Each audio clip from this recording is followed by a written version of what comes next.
عن أبي هريرة رضي الله تعالى عنه থেকে বর্ণিত أنه قال سمعت رسول الله صلى الله عليه وسلم يقول في خطبته فكوا أبدانكم بصوم شعبان لصيام رمضان فما من عبد يصوم منه 3 أيام إلا غفرت له ذنوبه। হযরত আবু হুরায়রা রাদিয়াল্লাহু তাআলা আনহু থেকে বর্ণিত, তিনি বলেন রাসূলুল্লাহ সাল্লাল্লাহু আলাইহি ওয়াসাল্লাম বলেছেন যে আমি শুনেছি, আমি আবু হুরায়রা রাসূলের মুখ থেকে শুনেছি যে খুতবাকালীন আল্লাহ রাসূল খুতবা দিচ্ছেন, তখন এই কথা বলেছেন, কোন আল্লাহ পাকের বান্দা হোক বান্দী হোক পবিত্র শাবান মাসে যে 3টা রোজা রাখে, কয়টা রোজা রাখে? 3টা রোজা যদি রাখে আল্লাহকে পাওয়ার জন্য, মুহাম্মাদুর রাসূলুল্লাহ সাল্লাল্লাহু আলাইহি ওয়াসাল্লামকে পাওয়ার জন্য, সেই বিশ্ব নবীকে পাওয়ার জন্য 3টা যদি রোজা রাখে, নবীজি বলেছেন যে সওয়াবের নিতে রাখলো আর আমার রবকে খুশি করার জন্য রাখলো, তার ভুল ত্রুটিগুলো আল্লাহ পাক ক্ষমা করে দিবেন। বলেন সুবহানাল্লাহ।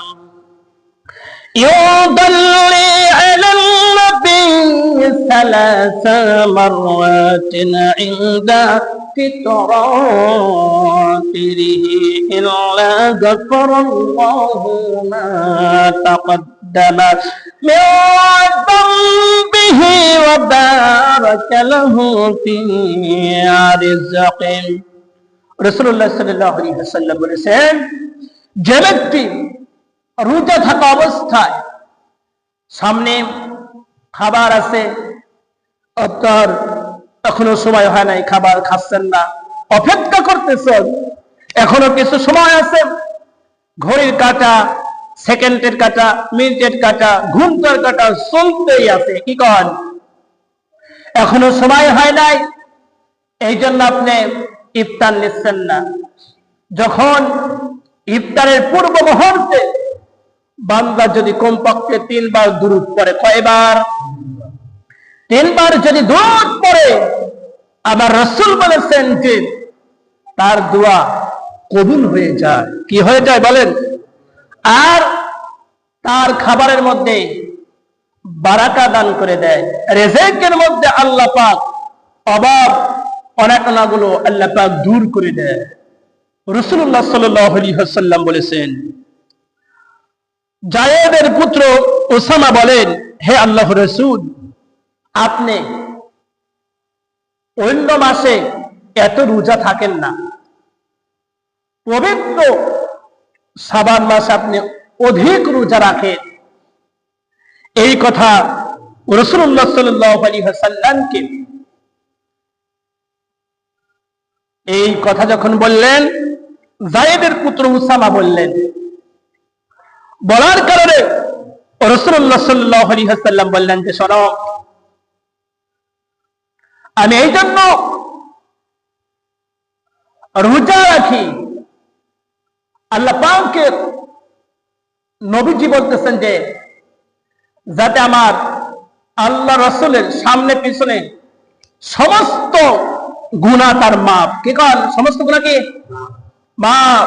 তারপরেও রাসূলুল্লাহ সাল্লাল্লাহু আলাইহি ওয়াসাল্লাম রোজা পবিত্র শাবান মাসে বেশি করে রোজা রাখেছেন। উত্তরে দিলেন যে এটা পবিত্র মাস, তোমরা কি জানো না?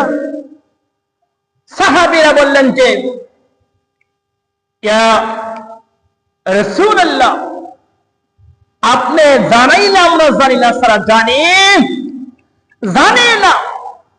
যখন এই কথা বললেন, বলার পর বললেন, শোনো, তোমাদের অন্তরকে পুত পবিত্র করতে হলে এই মাসে বেশি করে রোজা রাখতে হবে, আর বেশি করে আল্লাহর কাছে আল্লাহকে ডাকতে হবে, যাতে করে আপনার ঘরটা বাড়িটা অন্ধকার থেকে আল্লাহ পাক দূর করে দিয়ে আলো দিয়ে ভরপুর করে দেয়। বলেন সুবহানাল্লাহ।